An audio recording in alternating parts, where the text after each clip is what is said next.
Hello guys, welcome back to our channel. Are you guys facing issues to download TradingView on your PC? If that's so, then this video might help you out. Without further ado, let's get started.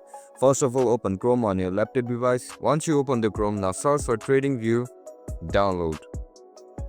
After you search for it, now click on the first option. After you tap on it, scroll down and select your device. If you are using Windows, then click on download for Windows.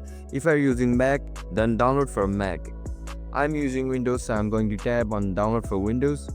So as you guys can see, TradingView is downloading in our device.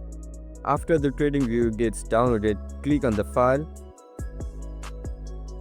Now tap on install. It will take some time to install, and that's it guys. That's how we're gonna download TradingView on our PC. If you guys found this video helpful, don't forget to like, share and subscribe to our channel. See you in the next one. Bye bye.